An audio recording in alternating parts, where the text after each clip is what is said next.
trabajo al hilo de los ejes de discusión de lo que hemos decidido este año debatir. Y en el marco de estas actividades, pues hemos introducido, digamos que alguna novedad que quizás viene de tiempo atrás, y es aprovechar este momentum desde el Departamento de Derecho Constitucional para la presentación de las últimas investigaciones y derivado de ello los últimos libros que se han publicado en la universidad por parte de las y los profesores del Departamento de Derecho Constitucional. Y en este caso, precisamente, pues vamos a discutir y abrimos este café con el autor, con el profesor Andrés Castaño. ¿Con ocasión de qué? Pues de su trabajo de investigación doctoral que fue publicado al principio del año, si mal no estoy, doctor Castaño. Correcto. Desde marzo y llegó el COVID y ahí quedó. De la celebración para hacer un lanzamiento en vivo y en directo, como nos sigue gustando a las personas de las generaciones que vivimos hasta ahora. Pero pues pasó lo que pasó y entonces en ese momento aprovechamos a hacer una de las primeras actividades que quisiéramos desarrollar en torno del asunto, del principio, del criterio que ha trabajado el profesor. Hablamos de la investigación, las cláusulas de disciplina fiscal en las constituciones del Estado Social de Derecho y pues los dos casos, la sostenibilidad fiscal y el principio de estabilidad presupuestaria entre Colombia y España. La metodología que vamos a seguir es la siguiente. En primer lugar, pues le damos, no sé, 15, 20 minutos al profesor Castaño. Las vicisitudes, o en términos generales las ideas, fuerza que quiera destacar de su trabajo de investigación. Y enseguida le daremos la palabra a la profesora Elena Alvites, doctora en Derecho, docente de una universidad muy querida con la que tenemos muchos amigos, de la Pontificia Universidad Católica del Perú, integrante de las áreas de Derecho Constitucional y Derechos Fundamentales, por un lado, y finalmente tendremos la intervención de la profesora Elena Orjuela, amiga, cercana de muchos proyectos que tenemos en el Departamento de Derecho Constitucional, pero ella profesora de la Facultad de Economía. Y al final yo haré, digamos que algunas observaciones y cerraremos de esa manera la primera parte y pues ojalá, muy importante, podamos abrir una discusión y absorber las preguntas que formula el público. Entonces, profesor Castaño, tiene la palabra. Bueno, buenas tardes a todos. Muchísimas gracias por la invitación a participar en las jornadas y aprovechar el evento para presentar el libro. Estoy muy contento de que el libro ya todavía no lo he visto en papel. Por ahora sé que está, pero bueno, esperamos que pronto nos podamos reunir. El libro, bueno, la tesis doctoral, todos saben que es un trabajo como que uno nunca le ve fin, ¿no? Está lleno de anécdotas, está lleno de... El proceso es tan duro que le pasa a uno de todo a lo largo del proceso, y es lo normal. Cuando yo llegué a España, llegué en el año 2012 a cursar una maestría en análisis económico y derecho. Digamos que mis inquietudes por los temas de economía y constitución estaban consolidándose en principio, pues. Sin embargo, yo no había contemplado la idea de meterme de lleno a un tema tan técnico, sobre todo porque, claro, yo no tengo formación económica y digamos que acceder a los conceptos con precisión es muy difícil, ¿no? Entonces, leer la literatura ya es difícil.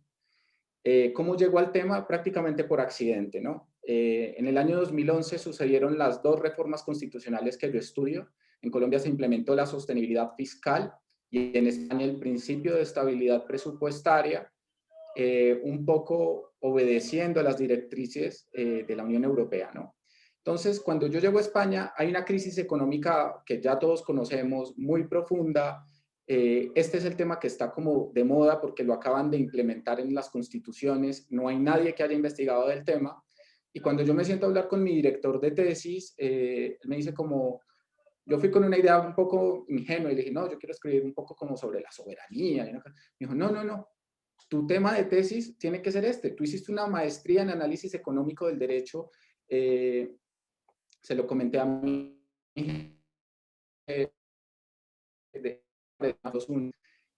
y yo dije, bueno, pues si hay dos personas que consideran que este es el tema y que se puede y que creen que es una buena idea, pues adelante, ¿no? ¿Por qué no? Y así empezó el tema de tesis, ¿no? Fue un poco, muchas. La lectura de la literatura económica es muy difícil y no porque la tesis tenga una pretensión de resolver un problema económico ni de acceder a él desde la perspectiva económica, pero por lo menos para no ser impreciso en el uso de las palabras, ¿no? Para saber qué significa la brecha de producto, saber qué significa el déficit, cómo se calcula el déficit. Porque claro, hay una cosa que yo aprendí de esta tesis y es que la frase esa de el diablo está en los detalles, empieza por cómo se mide, ¿no? ¿Cómo se mide el PIB? Si vamos a decir que no vamos a crecer más allá, vamos a endeudarnos más allá de cierto porcentaje, ¿cómo se mide? Y ahí empieza, digamos, el problema digamos, de definir el alcance de todos estos aspectos, ¿no? Bueno, este libro va dirigido fundamentalmente, digamos que a la academia constitucionalista en principio, digamos que es los que más fácilmente van a acceder a las ideas que propongo. Hay una defensa del Estado social como que yo creo que es muy evidente desde la misma introducción de la tesis. Sin embargo, también sería bueno que los economistas y concretamente los que toman la decisión pública lo leyeran, en el sentido de que la existencia de una cláusula de disciplina fiscal no podemos entenderla como que desplaza al Estado social de derecho en concreto. Y esto tiene que ver con un prejuicio, ¿no? Cuando yo no sé si a los demás que hayan hecho una tesis, un trabajo de investigación, uno inicia basado en prejuicio, ¿no? Ponemos el nombre hipótesis y no sé qué, pero mi prejuicio era como, mire, este es el final del Estado social de derecho, ¿no? La implementación de una cláusula de disciplina fiscal acaba con el Estado social de derecho porque constituye la frontera de hasta dónde va a llegar el Estado y de ahí para adelante no habrá Estado social. Sin embargo, la idea fue madurando, ¿no? A medida que uno va leyendo y va entendiendo y va profundizando en lo que significa el Estado social de derecho y vamos profundizando más en cómo se interpreta la Constitución y vamos profundizando también en la idea de unidad constitucional, pues nos damos cuenta que la afirmación de que la cláusula de disciplina fiscal acabó el Estado social de derecho, pues es casi que una expresión infantil, ¿no? No hemos estudiado suficientemente el tema. Porque, claro, tenemos que reconocer, en primer lugar, que la cláusula de Estado Social de Derecho tiene un poder normativo. Y ese poder sigue vigente y sigue siendo el norte de interpretación de la Constitución y que, digamos, no constituye una cláusula de buena voluntad, ni de caridad, ni de se hará hasta la medida de lo posible. No, no, no. El Estado Social de Derecho es una cláusula que está en la Constitución, que tiene poder normativo, y pese a que, digamos, es un poco abstracta, eso no quiere decir que no tenga poder normativo. Y ese es el punto de partida de la tesis, ¿no? Entender que el Estado Social de Derecho es una decisión constitucional de carácter normativo y que tiene un contenido político y que determina el alcance y la interpretación de todas las normas del ordenamiento jurídico, ¿de acuerdo?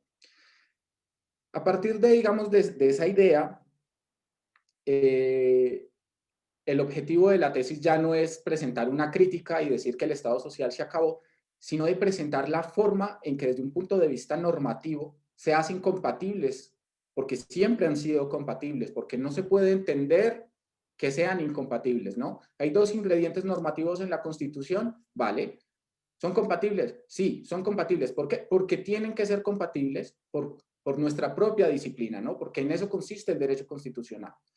Y el objetivo que yo me puse, digamos, después de alcanzar esta comprensión, fue tratar de formular unos derroteros, formular unas ideas que permitieran interpretar, ¿no? Que permitieran interpretar la Constitución y las leyes que se produjeran en desarrollo de la disciplina fiscal, ¿no? Ya fuera bajo la fórmula de sostenibilidad fiscal o del principio de estabilidad presupuestaria. Hay otro aspecto que fue una dificultad de la tesis también, pero que yo creo que más o menos fue resuelta, y es la diferencia, ¿no? Hay dos sistemas que son muy diferentes, digamos, pese a que Colombia y España son estados sociales de derecho.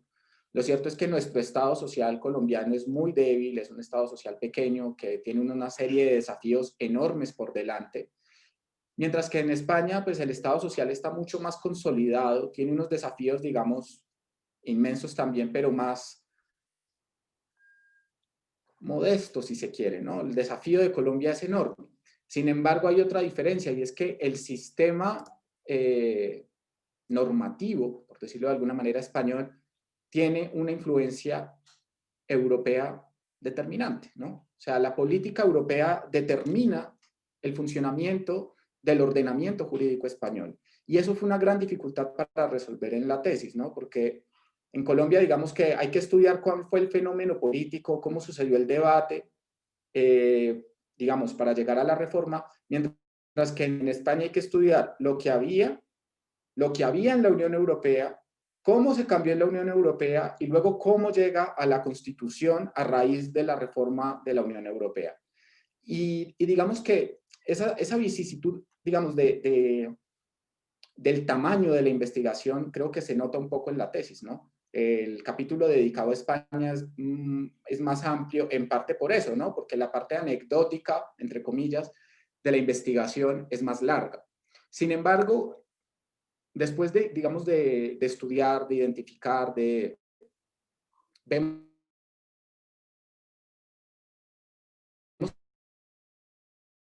presupuestaria, en el fondo es la búsqueda de una restricción al gasto, de una restricción a la deuda, o en Colombia, ¿cómo fue el proceso de la reforma? La reforma tenía nombre, ya vamos a dar las decisiones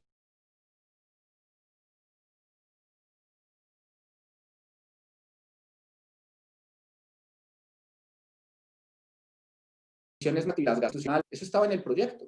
Es decir, nuestra reforma no viene dada por el mercado internacional, viene dada por una oposición que le queremos hacer al intervencionismo excesivo que algunos consideran de la Corte Constitucional. Mientras que si analizamos el caso español, lo que subyace es una cosa un poquito diferente, y es que tenemos que calmar los mercados, ¿no? Y se hace expreso de esta manera, y es una reforma que sale aprobada en 20 días. La Constitución española ha sido reformada únicamente 2 veces. Esta fue la segunda. Y la primera fue como para corregir una errata prácticamente. O sea, fue una cosa muy sutil lo que se hizo la primera vez. Y siempre se había dicho, la Constitución española es muy rígida, la Constitución española no se puede modificar. Pero mira, llegan los mercados en un momento de crisis económica y en 20 días logran la reforma constitucional. ¿Qué les quiero decir con esto? Esa sensibilidad, el problema de atender la economía como una realidad que pues, se nos presenta en la cara, ¿no? Es decir, todos podemos tener muy buenas intenciones, pero si no hay, no hay. Y la forma en que vamos a disponer. Pero a mí lo que me inquieta es que las motivaciones de ambas reformas tienen que ver con la idea de recortar, ¿no? Con la idea de aquí hay que atajar a alguien para poder satisfacer un mercado internacional. Aquí tenemos que atajar a la Corte Constitucional porque se está gastando mucho, ¿no? Y yo creo que ahí hay como un error, no sé si en la formulación de la idea de la sostenibilidad fiscal, pues como la implementamos nosotros, ¿no? Porque esto tiene una fundamentación teórica más o menos sólida, pero como la implementamos nosotros es como, ¿no? Hay que calmar el mercado y hay que atajar a la Corte Constitucional. Sin embargo, yo creo que con la Constitución no se puede jugar. La Constitución hay que pensársela al momento de formular ideas, hay que pensársela respecto de las consecuencias que va a tener. Y el COVID yo creo que tiene que ver mucho con lo que acaba de suceder, ¿no? El papel puede con todo. Sostenibilidad fiscal, sí. Restricción presupuestaria, sí. Y este año se pronostica que vamos a tener una restricción del crecimiento entre el 5, los más optimistas, y entre el 10%, los más pesimistas. ¿Y dónde queda la regla de gasto? ¿Dónde queda el límite de deuda? Oiga, es que tenemos un problema social que tenemos que atender y que no da espera, ¿no? De tal manera que establecer restricciones en la Constitución, yo creo que es una mala idea. Sin embargo, digamos, la formulación colombiana en términos de criterio de sostenibilidad fiscal es bastante flexible, ¿no? Porque nos permite acceder digamos, nos permite desarrollar e implementar normas de disciplina fiscal en el ámbito legal y no tenemos un conocimiento claro de lo que significa sostenibilidad fiscal en la Constitución. A diferencia del caso español, donde sabemos que la estabilidad presupuestaria consiste en no tener un endeudamiento superior al 3% del Producto Interno Bruto, ni una deuda superior al 60% del Producto Interno Bruto. Eso es la estabilidad presupuestaria en España. Sin embargo, eso tiene unos efectos diferentes, ¿no? En nuestro caso, el debate sobre lo que significa la sostenibilidad fiscal pues es un debate un poco etéreo, ¿no? O sea, el ministro nos puede presentar unas cifras y decir como, pues yo considero que eso no es sostenibilidad fiscal y que no la altera, y con una argumentación más o menos coherente podemos salir adelante y continuar con nuestro plan o con nuestra política pública. Mientras que en España el marco sí está cerrado. En España el debate democrático, digamos que Buchanan, que es uno de los ideólogos de todas estas reglas, de entender la Constitución como una forma de procedimiento, Buchanan triunfó en España. Buchanan triunfó en la Unión Europea cuando él dice, oiga, es que el límite de la democracia son los recursos que hay, ¿de acuerdo? Los recursos que hay son el límite del debate. Y si yo en la Constitución establezco por vía de remisión lo que diga la Unión Europea, que en este caso es el 3% de déficit y el 60% de deuda, pues digamos que allá esa idea de restringir la Constitución, restringir el margen que tiene el legislador, restringir la posibilidad política, pues tiene un poco más de éxito que lo que tuvo en Colombia, ¿no? No sé cómo estoy de tiempo. Bueno, pero paso a las conclusiones para dejar un poquito algo de espacio a las preguntas finales. Y yo creo que la conclusión es con la que iniciaba, ¿no? Es la cláusula de Estado Social de Derecho es una cláusula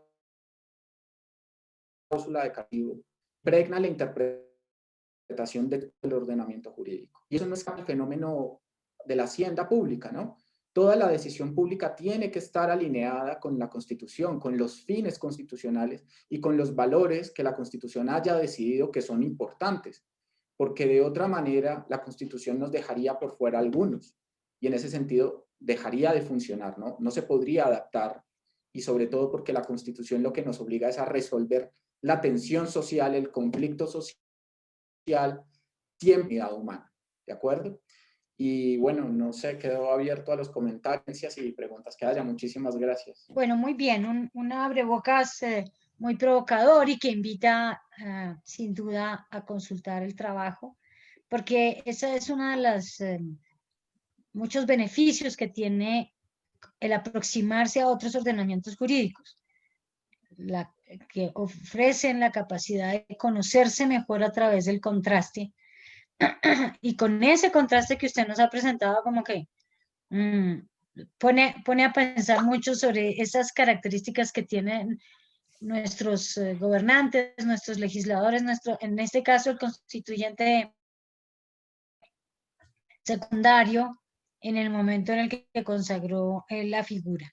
Querida profesora Elena, tiene usted la palabra. Yo le sugeriría que los comentarios fuesen por ahí de 10, 12 minutos en ambos casos, para que podamos después hacer una discusión y recoger preguntas del público, si les parece bien. Doctora Elena. Listo, perdón. Perfecto, gracias Magdalena, muchas gracias Andrés. De verdad que para mí es un gusto enorme poder participar de estas 11ª jornadas de Derecho Constitucional en una universidad con la que tenemos mucha tradición de intercambio, ¿no? Con colegas que me han precedido en la academia, con nuevos colegas, y que, bueno, que sea un intercambio fructífero a partir de ahora, ¿no? Van a disculpar un poco el fondo musical, pero aquí en Perú, a raíz de la pandemia y la inamovilidad social obligatoria, la crisis económica, un poco ofrecer su arte a la calle, y eso es lo que estamos escuchando como música de fondo, que es colombiana además. Pero bueno, disculpen el fondo, y voy a comentar la exposición que nos ha hecho Andrés, y además felicitarla, ¿no? Porque es adentrarse en tal vez un tema que ha estado presente en las constituciones de manera muchas veces enunciativa, pero que no nos hemos ocupado desde el punto de vista de dogmática constitucional de darle un contenido. Entonces, haberse dado a buscar una armonización y un contenido para estas cláusulas de lo que significa la constitución económica desde el punto de vista financiero y presupuestal, y buscar su lectura o interpretación en armonización o en unidad con la cláusula de Estado social y democrático, ya supone un trabajo seguramente muy bueno, y además para felicitar, ¿no? Porque finalmente, Andrés, lo que nos pone en evidencia, ¿no? Que nuestras constituciones, la española, que es un poco el modelo enunciado también por la cláusula de Estado social y democrático alemán, ¿no? En la Constitución de Bonn, ¿no? Tiene una serie, busca y tiene la virtud de buscar superar la invisibilización de la prestación que la Constitución y el ordenamiento jurídico liberal daba a la economía, ¿no? Digo, tiene la virtud de dejar de ser invisible esa relación que había entre la Constitución, ordenamiento jurídico, y cómo funcionaban las relaciones económicas en el Estado liberal, y que en algunos casos nos situaba frente a una situación de injusticia. De ahí que la cláusula de Estado social y democrático no solo permita, por lo menos a las constituciones latinoamericanas, eso es lo que ha permitido adoptar un amplio catálogo de derechos fundamentales, ¿no? En Europa estamos hablando de principios rectores, ¿no? Y de más un desarrollo legislativo de derechos sociales que constitucional, ¿no? Y adicionalmente, y esto es muy importante porque nos permite profundizar en el Estado social, y estas son interpretaciones más nuevas, además de los derechos sociales, dar a la cláusula de igualdad y no discriminación un contenido de equidad, ¿no? Un contenido de, si se quiere, la cláusula de igualdad no discriminación es una nueva forma de entender el mandato de proscripción de la arbitrariedad fáctica que se presenta en nuestros países. Bien, el COVID nos ha enseñado de manera clara, distinta y muy dolorosa cómo eventualmente la igualdad y no discriminación en un escenario de desigualdad estructural es una forma de decirnos hay que luchar contra la arbitrariedad fáctica. Bien, ¿qué más incorpora la Constitución, el Estado social y democrático como mandato efectivo, ¿no? La Constitución económica, y ahí están precisamente no solamente las reglas de cómo el Estado se va a relacionar con las libertades económicas de los individuos, ¿no? Sino precisamente los principios de gestión presupuestal. Bien, y ciertamente los principios de la facultad impositiva del Estado, ¿no? Además de la Constitución del trabajo, que es en buena cuenta este pacto entre el capital, ¿no? Y los trabajadores. Ahora hay que entenderlos en términos muy amplios, ¿no? Trabajador no es solamente el que tiene un contrato de trabajo de acuerdo a los cánones del derecho laboral, sino trabajadores también son las personas informales, trabajadores deben ser los cuentapropistas, etcétera, ¿no? Pero creo que y el Estado, a partir de estos mandatos, pues adquiere funciones redistributivas, prestacionales, de regulación, ¿no? Porque con la primera crisis del Estado social en la década del 70 del siglo pasado, ¿no? Nos dimos cuenta que el Estado no podía asumir todas las prestaciones. Entonces los privados podían ingresar a a dar cuenta de a dar esas prestaciones directamente en salud, educación, pero el Estado no podía renunciar, porque son derechos sociales, ¿no?, a su rol de regulación y fiscalización.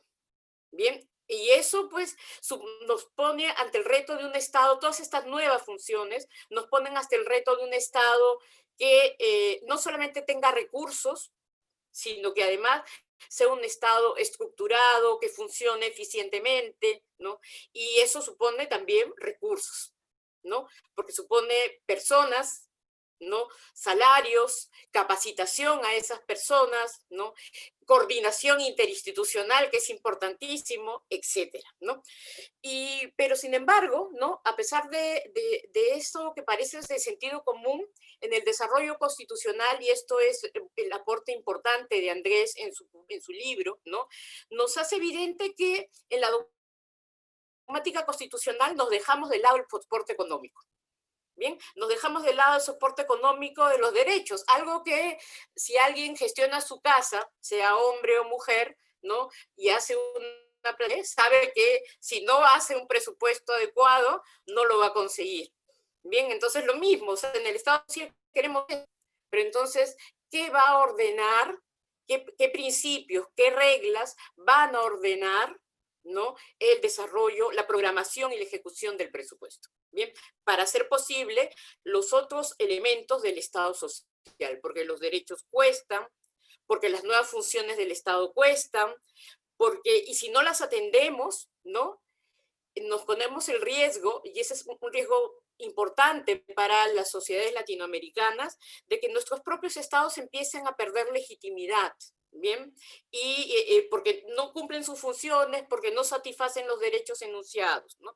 Y aquí en Latinoamérica yo he advertido frente a ello, frente a esa disyuntiva que hacer, ¿no? Y hay autores, ¿no?, yo los denomino clásicos, ¿no?, o tradicionales de derecho constitucional, que dicen, no hay que regular derechos posibles, hay que renunciar a que en las constituciones los derechos imposibles no estén, ¿bien? Y olvidámonos hasta que haya recursos. Pero creo que la posición adoptada por Andrés de articular, ¿no?, vamos Andrés con mis colegas, los jóvenes investigadores, ¿no?, tomar la disyuntiva, o los derechos fundamentales valen solo en función del presupuesto, o es que el presupuesto va a ser, ¿no?, en función de lo que queremos en los derechos fundamentales. Y yo debo decir, y aquí voy a mostrar un poquito de lo que tenemos en el Perú, espero no tardar mucho más del tiempo, ¿no?, que en el caso del Perú, infelizmente, todavía no hay una línea desarrollada línea dogmática, es decir, del aporte del constitucionalismo peruano, respecto a cómo damos contenido o armonizamos estos principios de gestión presupuestal con los contenidos propios del Estado social. ¿Bien? Y si bien nuestro Tribunal Constitucional, frente a diversas leyes, incluso leyes de reforma constitucional, frente a diversos casos de protección de derechos fundamentales, ha enunciado como hasta 11 principios de gestión presupuestal, ¿no? Solo los menciono, el de publicidad y transparencia, ¿no? Supone una página de transparencia económica en nuestro Ministerio de Finanzas, ¿no?, a disposición de todos, ¿no? El principio de legal característico, creo, de todos los institucionales, el Ejecutivo, el principio de universalidad del presupuesto y unidad del presupuesto, el principio de anticipación, el principio de anualidad, el principio de justicia presupuestal, y esto lo voy a subrayar, justicia presupuestal, el principio de exclusividad, que es propio del Poder Ejecutivo. El Poder Ejecutivo formula el presupuesto porque tiene el background de gestión, de conocimiento económico, etcétera, y el Parlamento, que tiene la representatividad, lo aprueba, ¿no? Y a partir de ahí no podemos hacer nada en el principio de ejecución común de cara a la descentralización. Y adicionalmente, ¿no?, el principio de equilibrio presupuestal, que es como se denomina en el Perú al principio de sostenibilidad o disciplina fiscal. ¿Bien? Enunciados así, ¿no? Enunciados así, el tribunal ha asumido, por ejemplo, que el principio de justicia presupuestal es la atención de necesidades básicas. Enunciado, no operativizado, ¿no? Y no más desarrollado. Hasta allí. En cambio, el principio de equilibrio presupuestal sí ha recibido diversa atención de nuestro Tribunal Constitucional en diversas sentencias, ¿no? Para el Tribunal Constitucional peruano, este principio tiene el siguiente contenido: equilibrio entre ingresos y egresos, ¿bien? Equilibrio entre ingresos y gastos, ¿no? Y los gastos, ¿no? No deben provenir del poder legislativo, por ejemplo, dado que tiene prohibición de gasto, no se puede hacer por ley, incluso por ley aprobada por referéndum, porque para el pueblo, que el referéndum es un poder constituido, y por ende, leyes aprobadas, esperar gasto. Luego, tampoco, ¿qué más? Y luego señalado este equilibrio, ¿no? Y porque ese equilibrio para el Tribunal Constitucional de cara a los derechos sociales permite cumplir con el principio de progresividad de los derechos, pero sin ningún parámetro en cuanto a la progresividad. Y digo parámetro numérico, ¿bien? Y luego, en diversas sentencias, doy a resaltar dos casos: el principio de equilibrio presupuestal como límite al desarrollo legislativo de los derechos fundamentales. Límite al desarrollo legislativo y por ende límite al desarrollo de la protección del ámbito protegido de cada derecho, ¿no? Y lo ha afirmado, por ejemplo, para la negociación, para el derecho a negociación colectiva para los trabajadores públicos, en cuanto a, se puede limitar hasta 3 años la negociación colectiva en cuanto a salarios, ¿no?, a los trabajadores públicos, ¿no? Primero, por 3 años, porque esto es admitido de alguna manera por la OIT, por el ordenamiento internacional, pero también siempre que subsistan las razones críticas que restringen, que restringen los recursos del Estado.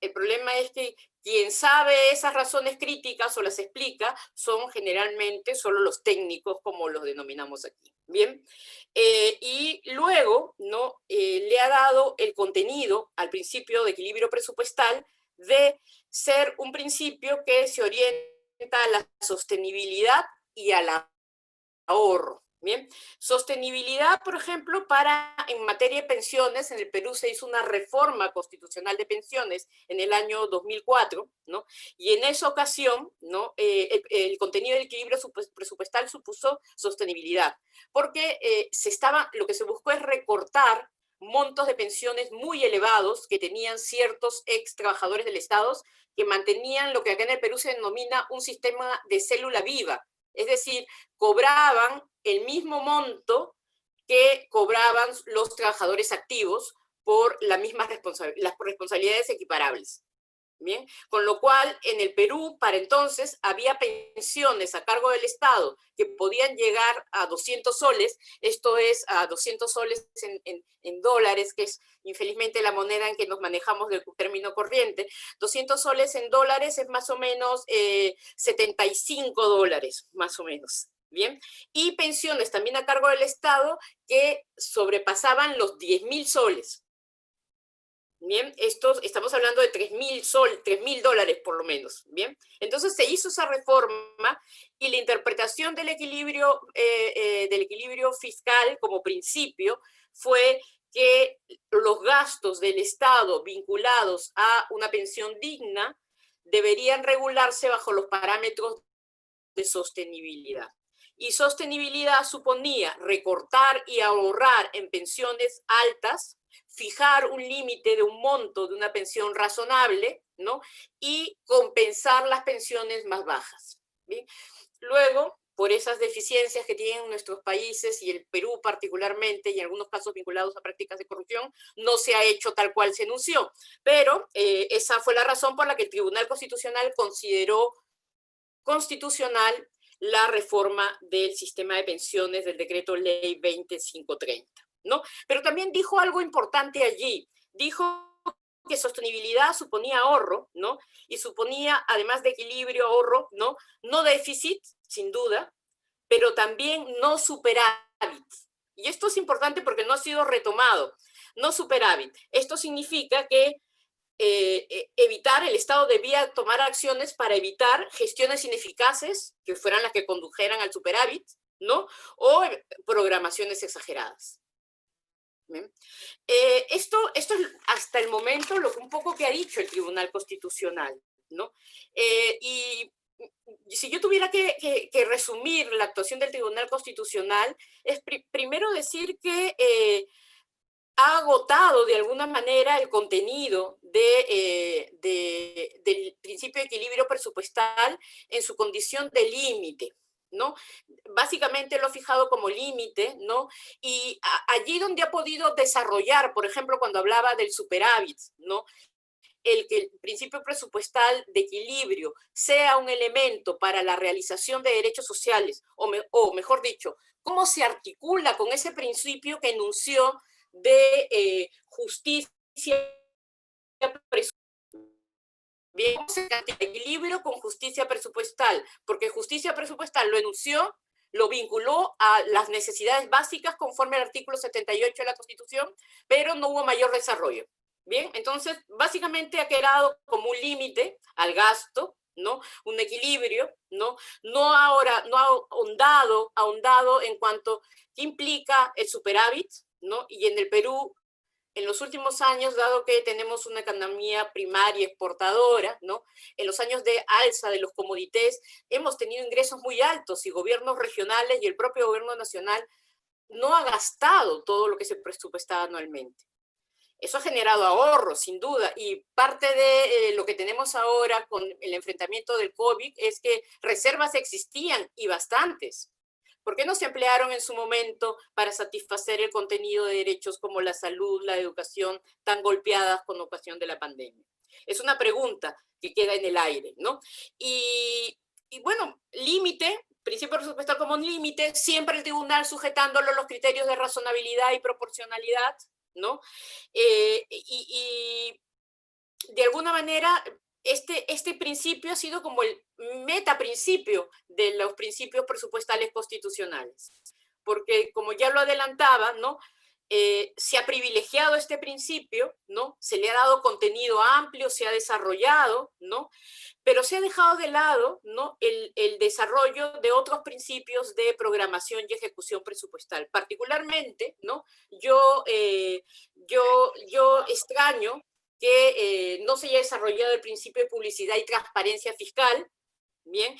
Que abriría un espacio a la participación, por ejemplo, y el principio ciertamente de justicia presupuestal, que serían las contrapartes para mí, ¿no? En mi entender, para poder hablar de un equilibrio entre el mandato y las consecuencias de cómo se plasma ese mandato en la Constitución y en la legislación social del Estado social y democrático, ¿no? ¿Qué hacer hacia adelante, ¿no? Hace poco, por ejemplo, el Congreso de la República, que tiene ramalazos, muy pocos ramalazos que uno piensa y dice, no está tan mal, ¿no? Proponía una ley de reforma constitucional en la que vinculaba un porcentaje del PBI a el presupuesto público. Bien, muchos saltaron con una visión muy liberal de la Constitución, de que además eso suponía generar mayor gasto público, pero yo digo, no genera si está en la Constitución, ¿no? Y ahí hubo un pequeño debate, ¿no? Vinculado a las ciencias sociales, sobre todo, en la que se dijo, bueno, tal vez no un porcentaje del PBI, pero fijar un porcentaje vinculado a las necesidades básicas insatisfechas, ¿no? Al índice de desarrollo humano, ¿no? Un porcentaje de dinero, de recursos anuales en el presupuesto público vinculado a ese tipo de parámetros internacionales o a las metas vinculadas a los ODS, por ejemplo, ¿no? A los Objetivos de Desarrollo Sostenible, ¿no? Como parámetro de poder equilibrio como límite ¿no?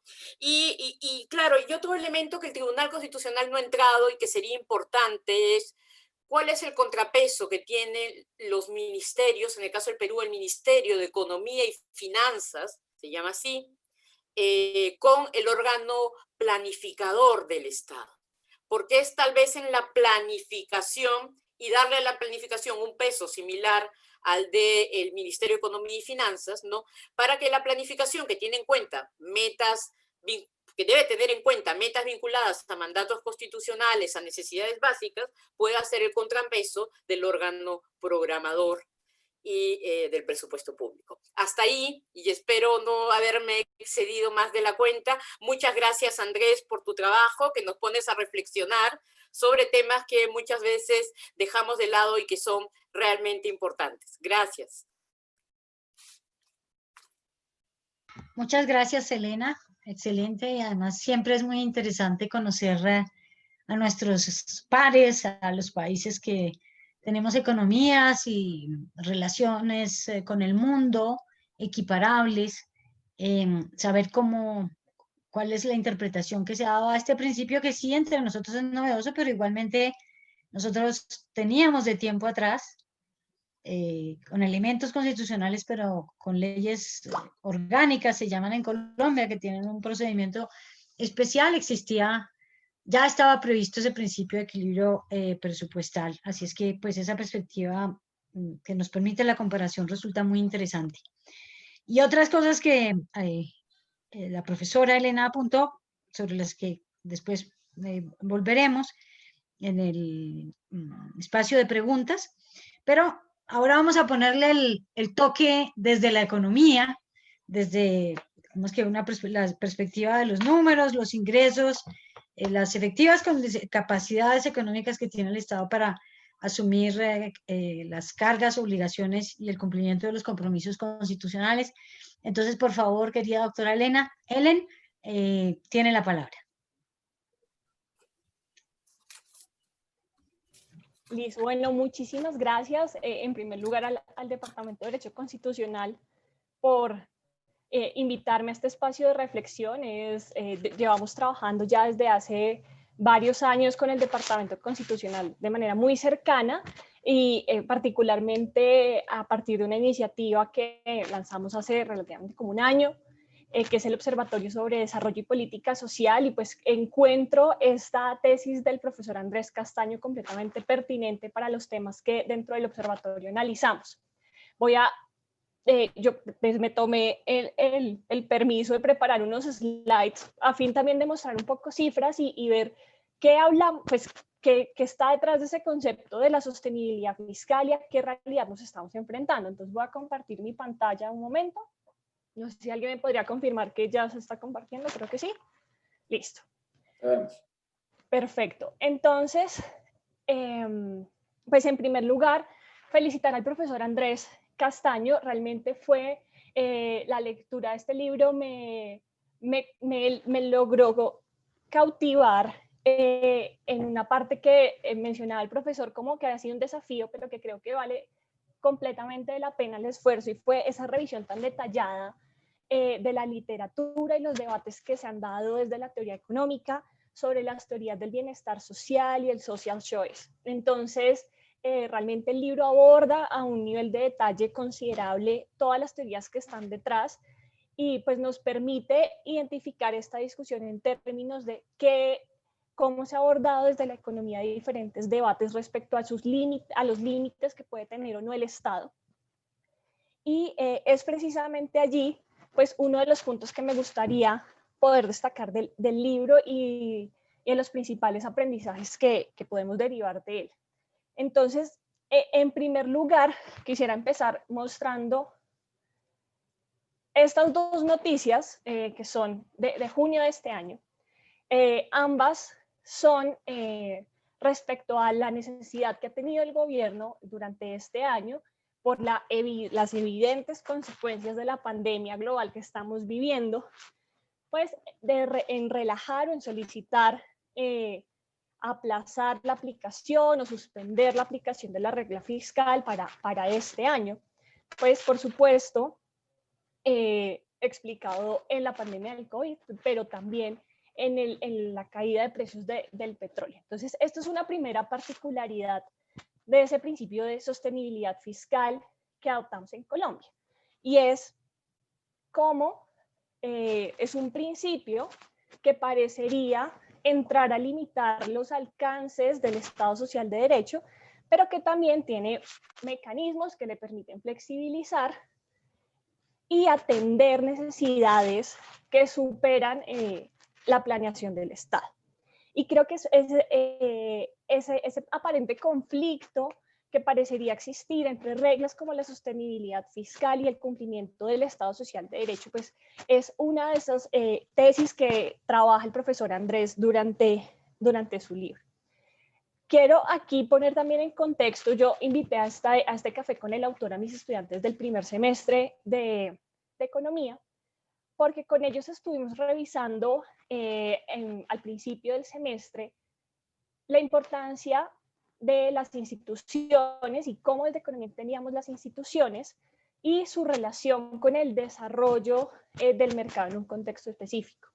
Y claramente el Estado Social de Derecho como norma suprema y orientadora del Estado, pues ha influido en la manera en cómo entendemos los derechos económicos, los derechos sociales, y de allí la importancia de revisar cómo reglas posteriores como esta pueden afectar o no ese consenso inicial que hubo, esa institución que establecimos como sociedad para pues, nuestro desarrollo. Entonces, acá relajamos regla fiscal durante el año 2020, pero en el 2019 también el gobierno había solicitado relajar regla fiscal en ese momento, pues buscando atender todas las necesidades de la ola migratoria que llegó durante el año pasado al país. Entonces, de nuevo, vemos como una regla que en principio buscaba o parecería ser bastante estricta, pues tiene diferentes mecanismos para relajarse, para que el gobierno la pueda saltar y con ello, pues tratar de atender necesidades que en principio el Estado está llamado a resolver en primer lugar. No obstante, hemos tenido 2 años seguidos en donde se solicita pues, relajar la regla fiscal, pero la Comisión del Gasto, dentro de sus observaciones, lo que nos había, o la sugerencia y la conclusión que dio es que no se debería relajar la regla fiscal en tanto no se dieran unas reformas más estructurales en materia tributaria, laboral y pensional en el país, porque al final pues esto podría tener un efecto adverso, el relajar esa norma frente al objetivo con el que fue planteado, que era limitar el derroche del Estado. Y con esa primera idea, pues quiero mostrar a qué hace referencia finalmente toda esta regla de la sostenibilidad fiscal y qué es lo que buscamos. Entonces, el cuadro que les estoy compartiendo en la pantalla es el balance fiscal del gobierno general como porcentaje del PIB entre el 2010 y el 2019. Estas cifras las saqué en estos días de la página del Ministerio de Hacienda. Y básicamente, pues el balance fiscal lo que busca es que esta barra verde, que son los ingresos totales, lo que recibimos por impuestos, por transferencia y por otro tipo de ingresos, se encuentre al mismo nivel que la barra azul, un poco más clarita, que son los gastos totales del Estado. ¿Qué está en los gastos? Está el pago de la deuda, están todos los gastos de funcionamiento, están las transferencias a los departamentos y bueno, diferentes gastos en los que incurre el Estado colombiano para su funcionamiento, insisto, principalmente. Y la realidad es que en este periodo de 9 años, solamente hemos tenido un año en el que ha sido pues posible hablar de un déficit presupuestal, que fue el año 2012, es el año inmediatamente después a la entrada en vigencia de la regla fiscal en el país. Pero la realidad es que seguimos siendo un país que gasta más de lo que recibe. La barrita azul, como azul rey, que es el balance primario del gobierno central, Es un indicador en donde se revisan como los gastos de funcionamiento menos el servicio de deuda. El hecho que sea positivo en los últimos años nos da muestra es cómo ha habido ahorros o avances en temas de reducir el gasto de funcionamiento del Estado. Pero, insisto, entonces vemos una regla que busca limitar de alguna forma el gasto, bueno, busca realmente limitar o controlar que los gastos del gobierno no sean mayores a sus ingresos, pero la realidad es que seguimos en un déficit. Y el déficit no necesariamente está relacionado con que gastemos mucho, sino que también puede estar relacionado con un muy bajo recaudo. Es decir, no recaudamos los suficientes recursos para poder financiar pues las necesidades del Estado. Sin embargo, reglas como la disciplina fiscal, la sostenibilidad fiscal, pareciera apuntar o pareciera abordar el problema más desde la primera perspectiva, es decir, cómo controlamos el gasto para que esta situación no sea insostenible en el tiempo.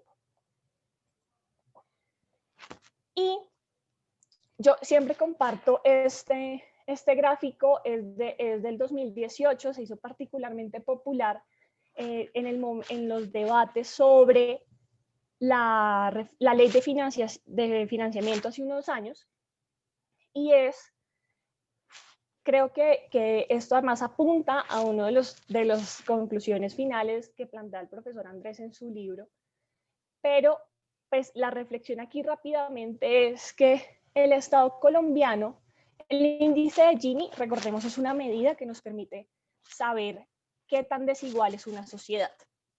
Si el índice está más cercano al 0, nos habla de una sociedad más igualitaria en términos del ingreso, y si está más cercano al 1, pues una sociedad con unos ingresos mucho más concentrados en una menor parte de la población, es decir, pues una sociedad más desigual. Aquí pues está la comparación de diversos países donde el triángulo es el índice de Gini antes de los impuestos o antes de aplicar los impuestos de los gobiernos.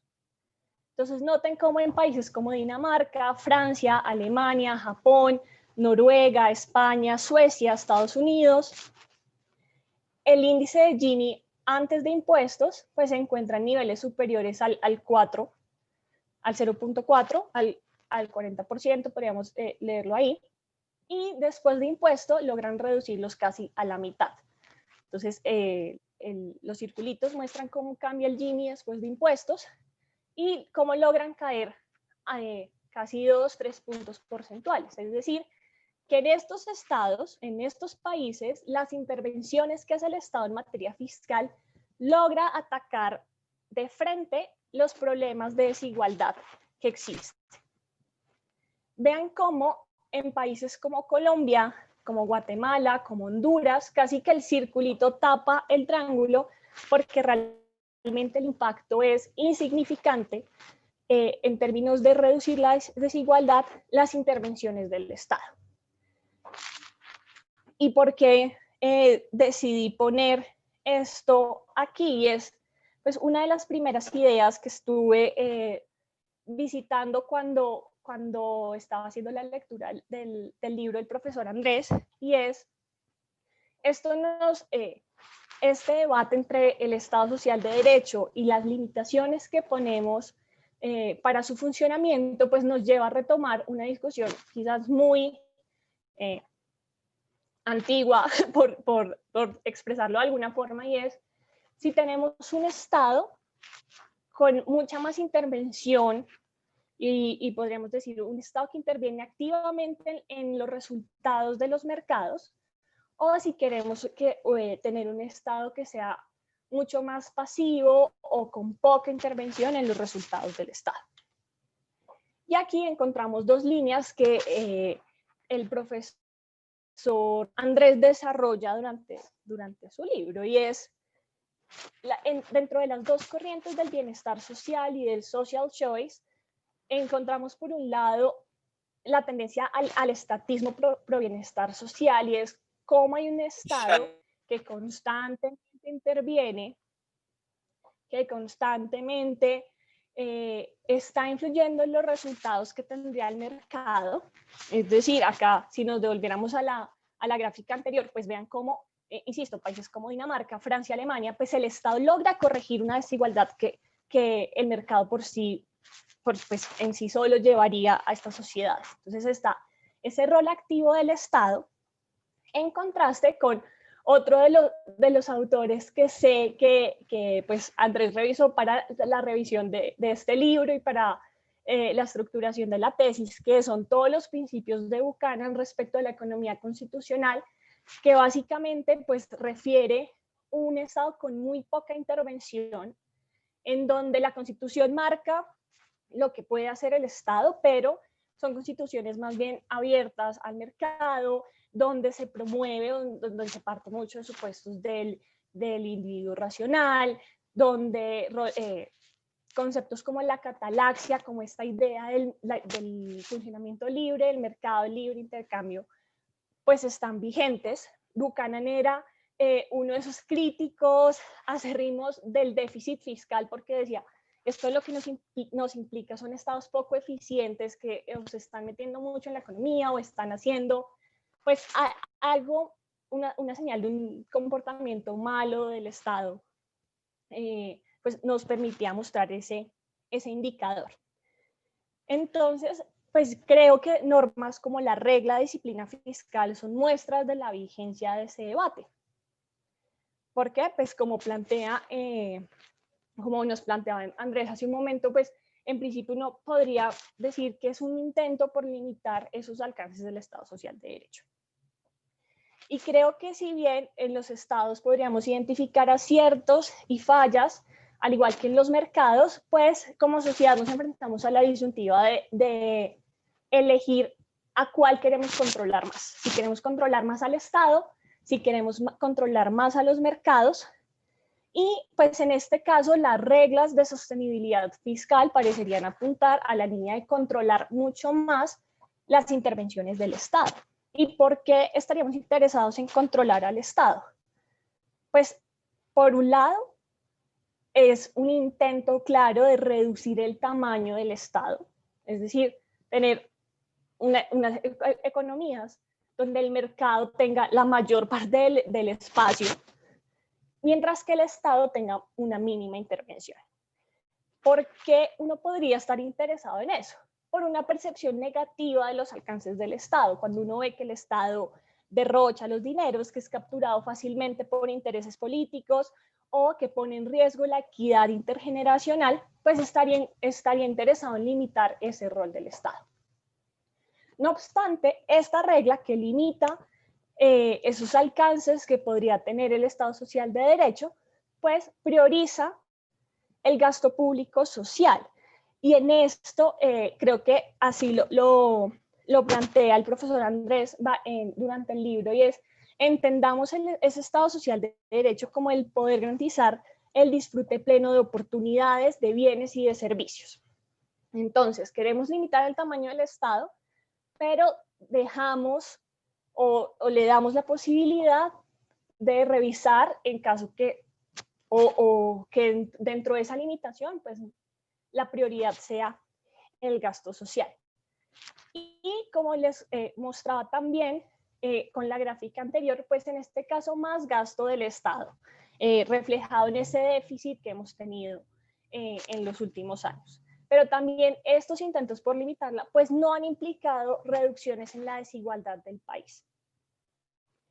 Y con esto, pues puse aquí otras dos noticias para ver, pues, dentro de esa idea del Estado que derrocha, que no asigna eficientemente, pues uno encuentra realidades como estas, que en un Estado donde pidió permiso para relajar la regla fiscal para atender a la pandemia, pues hay unas apuestas por salvar una empresa sobre apuestas mucho más, podríamos decir, como más equitativas respecto a apoyar a pequeños y medianos comerciantes. Entonces, pues insisto, está esta idea detrás todavía sobre qué tanto queremos limitar al Estado y qué tanto mercado queremos para que asigne los recursos con los mecanismos que tiene. Otra cosa que mencionaba el profesor Andrés en su libro es cómo estos principios constitucionales, en particular el Estado de Derecho, ha determinado pues ha determinado la interpretación que tienen la Constitución económica.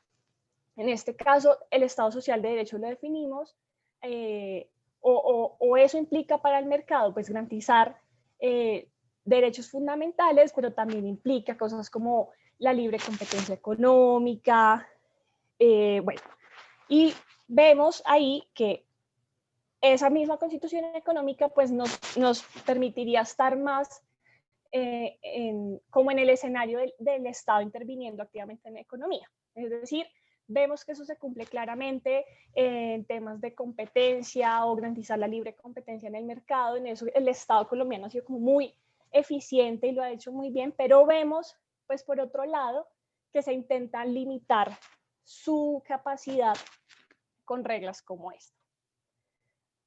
Un segundo punto que creo que es muy importante siempre tener en cuenta detrás de toda esta agenda de reglas de disciplina fiscal, que en el caso pues del libro se analizaban España y Colombia, pero pues la profesora Elena nos acababa de contar cómo se da en Perú también esto, y es que todas estas ideas de la disciplina fiscal vienen de 1998, de un manual que publica el Banco Mundial sobre la administración del gasto público. Esto bajo la siguiente tesis, y es que lograr la estabilidad de las finanzas públicas y el manejo de la deuda en el mediano plazo, promover el manejo responsable, disciplinado del presupuesto público y la política fiscal, y realizar como una priorización del gasto, asignarlo eficientemente, pues promovía a su vez mayor bienestar y desarrollo en los países. Entonces, es a partir de estas ideas o de este manual que se publica en 1998 que empiezan pues los estados a intentar aplicar las reglas para la sostenibilidad fiscal. Particularmente, pues recordemos que acá en Colombia se aprobó en el 2011, se implementó en el 2012, que fue el único año, como les mostraba, donde tuvimos un superávit. O sea, el único año donde uno pensaría que se cumplió la regla. Pero, pues, tras varios años ya de su aplicación, el BID publicó recientemente algunos de los principales logros de la sostenibilidad fiscal. Dentro de los principales logros se encuentran, por un lado, el recuperar la confianza de los inversionistas internacionales, mejorar la calificación de riesgo crediticio del país y la categoría pues, de inversión, suavizar significativamente el ciclo de gasto y del producto. Y pues mi primera impresión al leer todos estos logros es que ninguno de ellos está relacionado estrechamente con el cumplimiento de ese principio que es el Estado social de derecho. No, acá implementamos una regla que nos permite, o sea, cuando uno revisa las conclusiones, es atraer inversión, y por el otro lado, pues mejorar las calificaciones de riesgo, lo que implica es que podamos acceder a una deuda más barata, pero pues poder acceder a deuda más barata cuando la idea es no endeudarnos tanto, no gastar tanto, pues parecería ser una idea contradictoria. Y otro de los logros que señala el BID, que aplica pues bastante bien para el caso colombiano, que el profesor Andrés también pues al realizar los comparativos entre España y Colombia lo ilustra bien, es como el modelo de Colombia logró ser algo más flexible, en este caso pues con el diseño de lo que se ha denominado cláusulas de escape, y es las noticias que les mostraba al principio, como ante eventos extraordinarios que pueden vulnerar la estabilidad económica, en este caso ante emergencia social, pues se puede suspender la regla fiscal previa autorización de un comité pues consultivo que tiene que tiene el país respecto al gasto fiscal, que es el Consejo Superior de Política Económica. Y por último,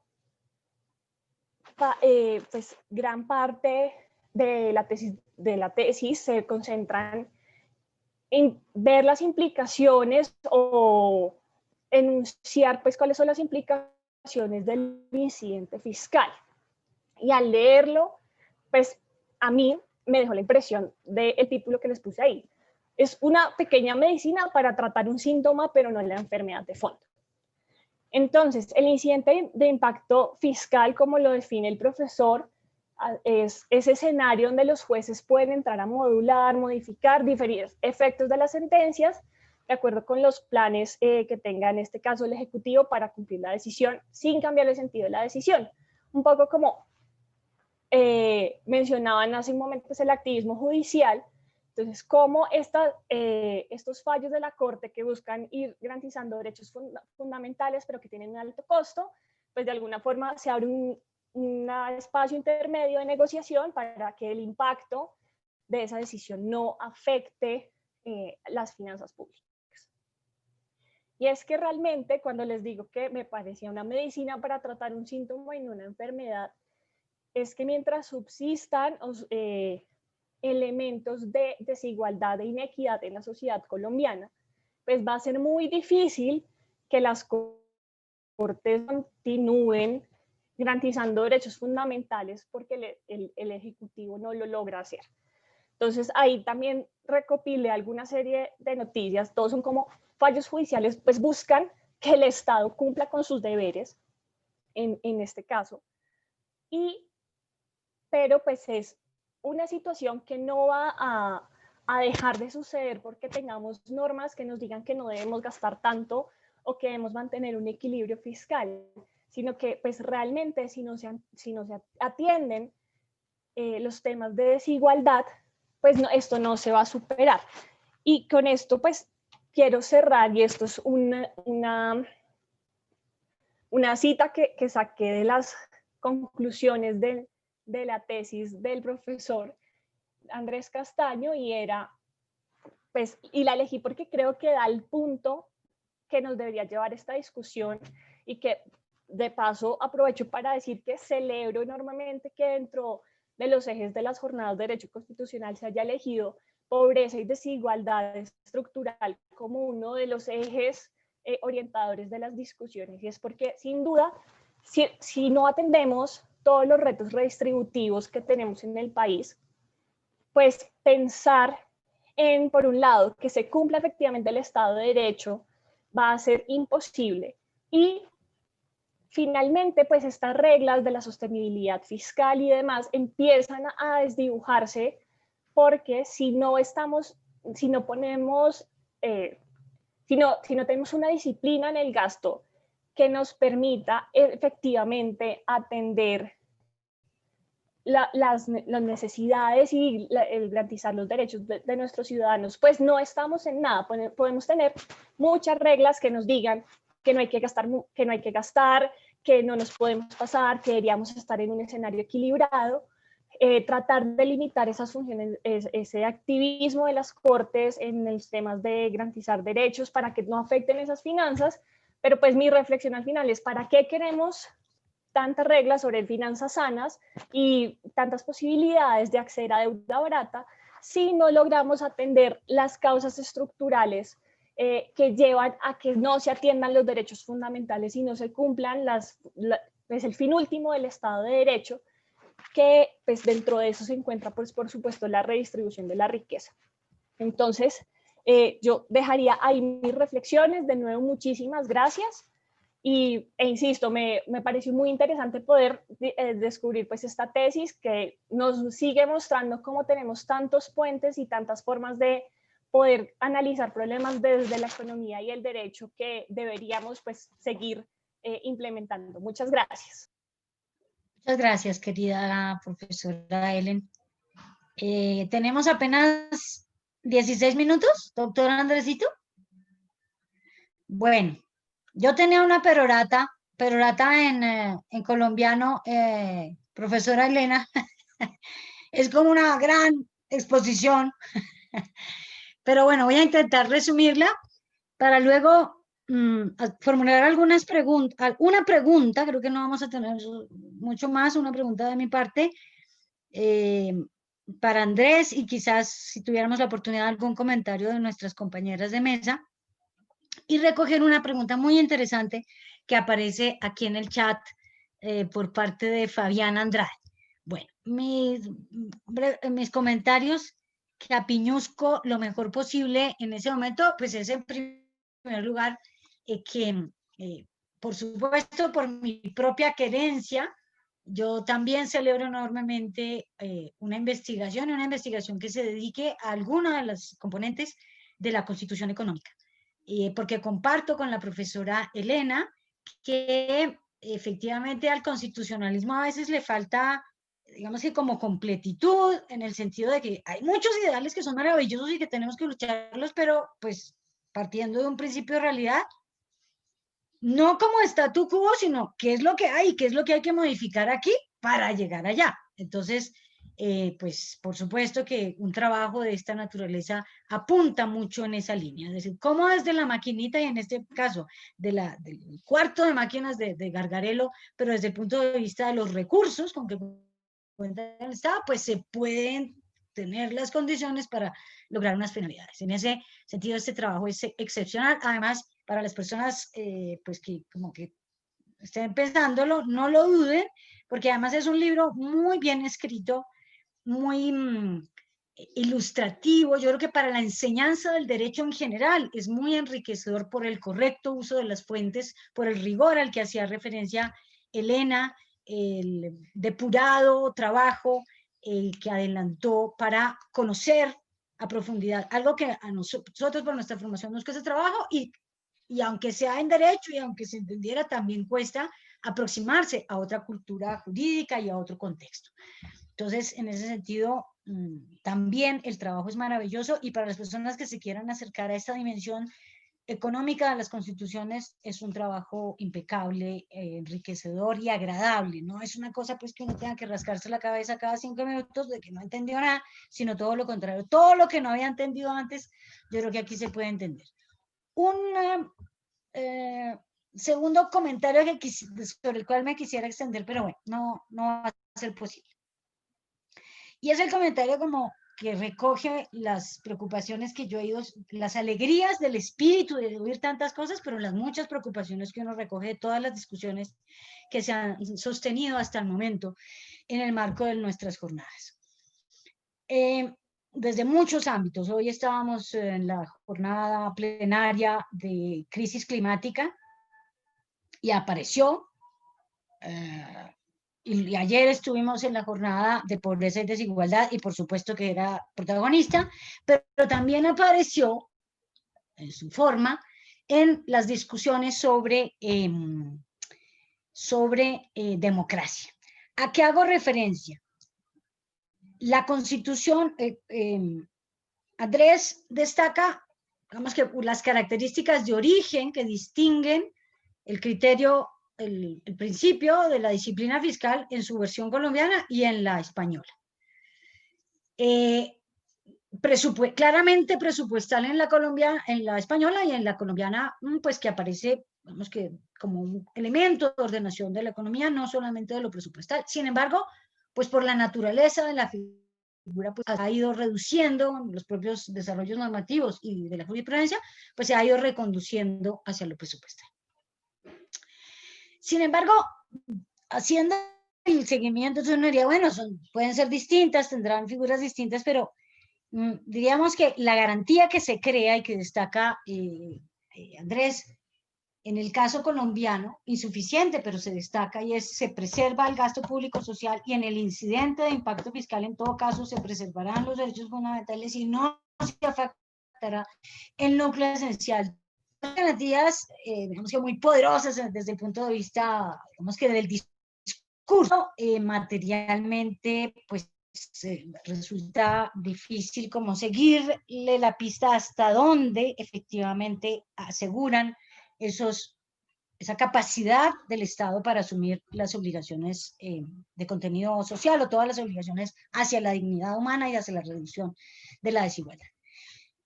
Y la conclusión, y esta es la pregunta 1 que le quisiera formar. Yo creo que en la tesis, profesor Castaño, querido compañero del departamento, doctor en Derecho Constitucional, que no hice al principio de la presentación, perdón, ¿cuál es la función de este principio? Yo creo que usted lo dice a lo largo de toda la tesis, pero no se pone en blanco y negro. Esta es ¿será, querido profesor, una pieza más de toda esta estructura del derecho que está convirtiendo el derecho todo, también el derecho constitucional, en otra cosa? ¿Por qué en este caso? ¿Cuál es el bien último que está protegiendo el principio de o el criterio de sostenibilidad fiscal y la estabilidad presupuestaria?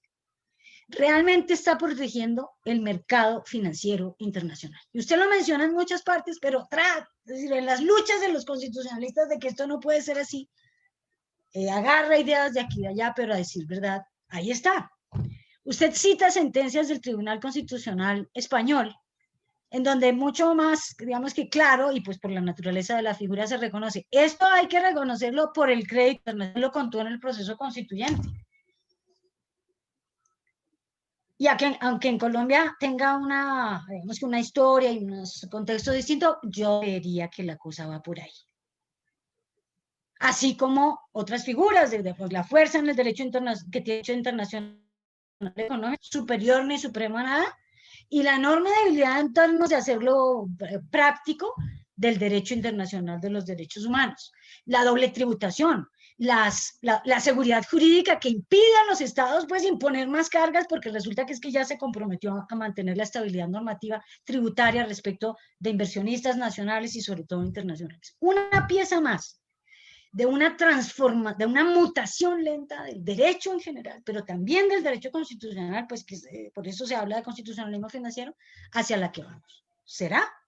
Y la segunda pregunta, que es algo que yo sé que usted contesta y que me interesa mucho, y a eso hizo referencia Ellen, y es, ¿por qué solo gasto? ¿Por qué no el ingreso? Es decir, no se rompe la sostenibilidad fiscal cuando los ingresos, cuando los gastos tributarios se incrementan, como ha ocurrido desde los 90, pero como se ha incrementado en las últimas reformas tributarias, querido profesor. Bueno, Magdalena, profesora Ellen y profesora Elena, muchísimas gracias por los comentarios, Andresito, perdón un segundito, perdóname, porque es que si no, después no alcanzamos. Voy a pregunta muy interesante que más o menos en línea de la última parte de la pregunta formuló Fabián. ¿Cómo se resuelve el balance entre derechos fundamentales y el deber, digamos que lo sintetizo así, y el deber constitucional fundamental de tributar?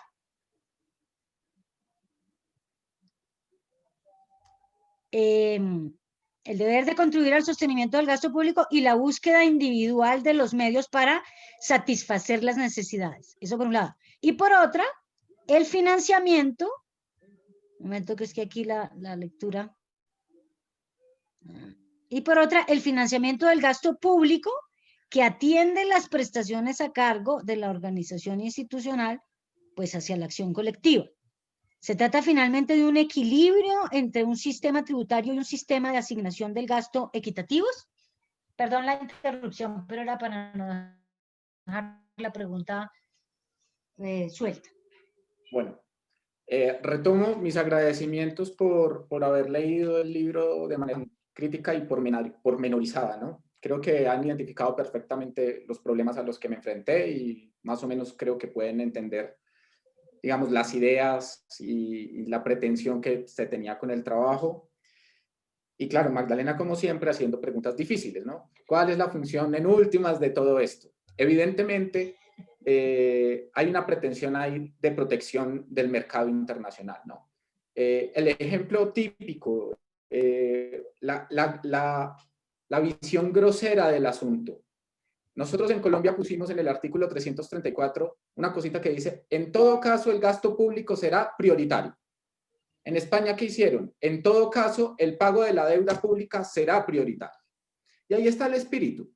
Al final, la pretensión de esto, y incluso en la formación, digamos, del artículo digamos, de la reforma en Colombia, apuntaba a esto, ¿no? Tenemos que acceder a buenas condiciones en el mercado. O sea, al final, esto se reduce a eso. Uno de los ingredientes, digamos, que realmente hacen efectivas la disciplina fiscal es ponerse una meta de superávit primario para poder pagar la deuda. Eso es decir, ¿cuánto va a ahorrar cada año? ¿Cuántos pesitos va a ahorrar cada año? De tal manera que aquí a 50 años efectivamente usted logre pagar, ¿no? Como cuando uno hace la hipoteca de la casa que le van mostrando cuánto debe. La sostenibilidad fiscal, la lectura más purista es esa, ¿no? Es usted tiene que tener una deuda que pueda pagar en algún momento, no hoy, no mañana, pero en algún momento. Pero si usted todos los años lo que tiene es déficit y déficit, nunca va a poder honrar al mercado financiero, ¿no? Vamos a caer en la bancarrota como en Argentina una y otra vez, una y otra vez. Bueno, hay una parte de la tesis que quedó prometida, no quedó incompleta, pero digamos que está ahí prometida y algún día de pronto volveré sobre el tema, y es que la sostenibilidad fiscal y la estabilidad presupuestaria tienen una honda incidencia sobre el Estado democrático, ¿no? No es solamente sobre el deber social, es sobre cómo se toma la decisión, quién prioriza, cómo se prioriza, digamos, nuestra capacidad como sujeto político, hasta dónde está limitada por todo esto. Y Helen tomó un fragmento que yo creo que es como bastante elocuente, pero diciente, ¿no? Que al final uno la tesis la siente. Claro, esto al final, esto es un embate del mercado, o sea, esto tiene nombre propio, pero yo creo que no es conveniente, igual que no es conveniente simplemente decir que la sostenibilidad fiscal es el Estado social de derecho, pues porque es una simplicidad y además es darle mucha fuerza, ¿no? O sea, si yo te digo, oye, tú puedes acabar el Estado social de derecho, pues a lo mejor alguien se lo empieza a creer. Yo creo que el ejercicio es todo lo contrario, es decir, son compatibles y son compatibles de esta manera, ¿no?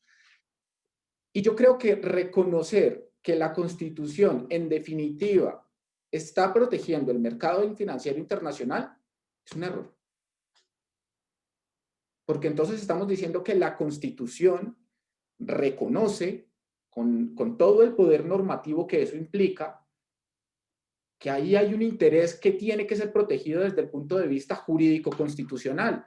Y yo creo que eso no puede ser una prioridad de nuestras constituciones. Si tenemos una comprensión más o menos clásica de lo que es el constitucionalismo como movimiento, ¿no? Como discurso, que toda esta estructura tiene que orbitar ese en torno a la dignidad humana y todo lo demás tiene que ser accesorio, ¿no? Es decir, obviamente tenemos que tener dinero para poder realizarnos personalmente, pero cuidado que la forma en que se prioriza es básica y caemos en la trampa de decir como, ay, no podemos establecer derechos irrealizables. Y el típico ejemplo que le ponen a uno es la vivienda digna, ¿no? La vivienda digna es el típico ejemplo. Oiga, es que perseguir, por ejemplo, a un cartel que especule con el valor del cemento, a lo mejor es una gran política pública para fomentar la construcción de vivienda.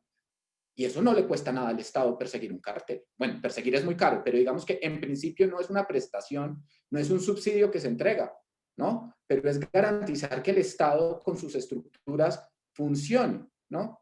Y que funcione con la visión de que se puede realizar. Respecto de por qué nos enfocamos en el gasto y no en el ingreso. El problema de la sostenibilidad fiscal y de la estabilidad presupuestaria es que está referida al ahorro, ¿no? A la capacidad de pago, sobre todo.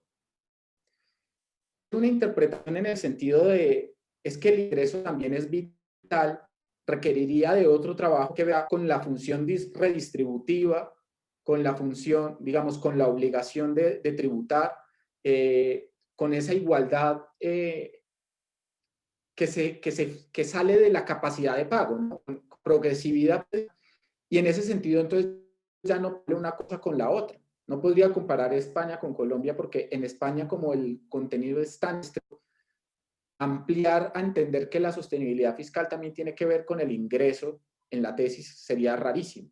Ahora bien, yo creo que en Colombia una interpretación más completa y que yo todavía no he hecho el ejercicio, pero tengo la intuición, Cuando miramos el marco fiscal de mediano plazo, en definitiva, el marco fiscal de mediano plazo, cuando dice, usted me tiene que decir cuánto le van a costar las exenciones de cada año, al final es una forma de meter en la cuenta y digamos, en el cálculo, cuánto nos está costando dejar de ingresar dinero, cuánto valen las exenciones, al igual que cuánto vale todas las leyes que se aprobaron en la legislatura anterior. Todavía no he llegado a desarrollarlo en ese sentido, pero digamos que es una limitación metodológica. Ahora bien, en Colombia, en definitiva, la sostenibilidad tiene una dimensión tremenda y que incluye el gasto, porque el artículo 334 no se limita a establecer la planeación del gasto. El artículo 334 del Estado mía, ¿en qué? En todos los aspectos. Y ahí está la sostenibilidad fiscal como un marco de actuación del Estado. De tal manera que si entendemos que la sostenibilidad fiscal tiene un contenido más allá del presupuestario, definitivamente alcanza al ingreso, ¿no?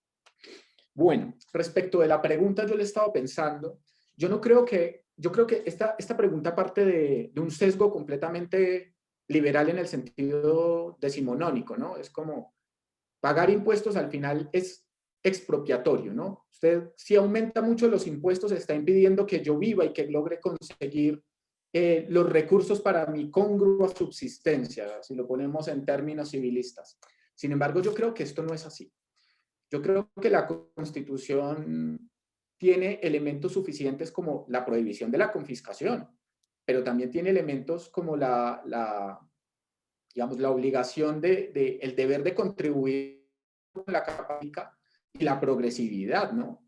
Entonces, yo no creo que haya una incompatibilidad entre cómo me gano la vida y cuánto tengo que aportar, porque la Constitución nos ofrece, y parte, digamos, de la dimensión de alcanzar la igualdad, esa promesa de la igualdad es la redistribución de la riqueza, y es que todos, por mucho, por poco que ganemos, pues al final tenemos que contribuir a los gastos del Estado. Yo interpreto la primera parte de la pregunta por ahí, ¿no? En el sentido de, yo no creo que haya que el balance se rompa en virtud de la sostenibilidad fiscal porque estamos exigiendo pagar mucho, tanto que puede afectar la subsistencia, ¿no? La forma de ganarse la vida. Respecto de si hay un equilibrio entre el sistema tributario y el sistema de asignación de los recursos equitativos, la palabra equilibrio, y yo me sorprendo mucho de que en Perú hayan adoptado la palabra equilibrio porque es peligrosísimo, porque equilibrio sí tiene un contenido económico, es cerrar en cero la cuenta, cero aquí, cero acá. Por eso cuando la profesora Elena dice, aquí adoptamos el equilibrio y el Tribunal Constitucional dijo que no podía haber superávit, pues claro, es que el problema es que eso es lo que dice, si interpretamos desde el punto de vista técnico-económico, eso es lo que dice. Y por eso en Europa se utilizó la palabra estabilidad y no equilibrio, y se hizo de manera pensada, porque al principio en Italia lograron meter algo de equilibrio y dijeron, no, el equilibrio es cerrar en cero el presupuesto y eso sí sería terrible porque además se cierra por ejercicio, no por ciclo, o sea, por cada año, no por si la economía va bien o mal, según vaya fluctuando.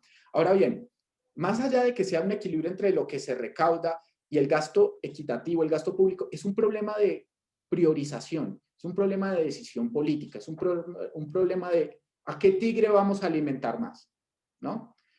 Entonces, claro, por supuesto, tenemos un Estado pequeño, tenemos un Estado que debería recaudar más y no solamente para lograr política social directa, no, deberíamos tener un Estado suficientemente potente para que vaya a perseguir al cártel del cemento, por ejemplo, y que tenga la capacidad de realmente intervenir sobre ese cártel con potencia y que no se capture al regulador y bueno, todas estas cuestiones. Pero necesitamos un Estado con muchas capacidades. Entonces, más allá de que haya un equilibrio en el sentido equitativo, no, necesitamos es un Estado potente, un Estado suficiente, un Estado que cumpla con sus funciones, en primer lugar. Y luego la política social tiene que ser el que orienta todas las actuaciones del Estado, porque no, el Estado social se cae por su propio peso, ¿no? Porque la justificación del Estado está en las funciones que cumple. Y no sé, no sé si me dejé algo por fuera, creo que no, pero bueno, no sé si haya alguna otra cuestión que queramos debatir, que ya hay mes también ahora. Sí, yo creo que esto continuará. señoras y señores del auditorio. Esto continuará porque me produce un poco de nervios para que para nuestro auditorio digan, bueno, claramente pues la señora que modera y más o menos pues todo el grupo son del Partido Comunista, no les gusta el mercado financiero internacional y quieren que el Estado pues gaste como un loco para realizar los fines del Estado de Derecho. No, quitando eso, todos estamos en el mercado, estamos convencidos de que una economía de mercado pluralista, competitiva, como usted dice, doctor Castaño, controlada, incluyente, eso es el escenario ideal para las libertades y la democracia. Claro, pero necesitamos el taconcito de un Estado social como ocurrió en Europa. La economía de los Estados Unidos es otra cosa, pero nosotros hemos heredado, digamos que el concepto europeo, y en Europa, desde que hubo Estado social, ha habido todo lo demás. No vamos por ahí. Tendríamos que discutir más con Ellen, por ejemplo. Bueno, Ellen, que realmente usted diga en blanco y negro, en términos económicos, qué es lo que nosotros estamos diciendo. Es decir, no queremos un desbarajuste presupuestal, pero tampoco queremos que haya un sujeto, el sujeto de especial protección por antonomasia, no sean las personas, sino el mercado internacional. Es decir, que la primacía de proteger eso, que hay que protegerlo, no sea a tal punto suficiente como para poner derechos, y puede nacer eso que usted veía, Elena, del Tribunal Constitucional, no sé si lo oyó textual, pero usted decía, el Tribunal Constitucional en un determinado momento dice, sí, el equilibrio presupuestal tiene la capacidad de limitar los derechos fundamentales. Claro, seguramente en contexto, pero eso, pues eso hay que revisarlo, porque entonces ahí realmente, ¿qué es lo que, cuál es el sujeto que resulta el centro de toda la construcción del constitucionalismo y de los estados de derecho? Doctor, ¿queda usted en deuda de poner en su agenda el to be continued de esta conversación para hacerla más larga, más, digamos que para irla completando de las muchas y muy interesantes aspectos que su investigación y su libro arrojan pues al mundo, a la sociedad, a la economía, al derecho y a todos los que estamos interesados pues en la cosa pública. Señoras y señores, queridas compañeras panelistas, encantada, y doctor, muchas gracias, y al público también. Adiós. Muchas gracias a todas. Gracias. Hasta luego. Que estén muy bien. Encantado de conocerlas. Ay, lo mismo. Chao. Chao. Igualmente, Muchas Andrés. gracias. Hasta luego. Chao. Chao.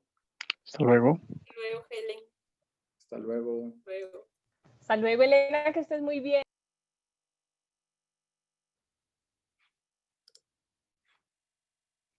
Okay.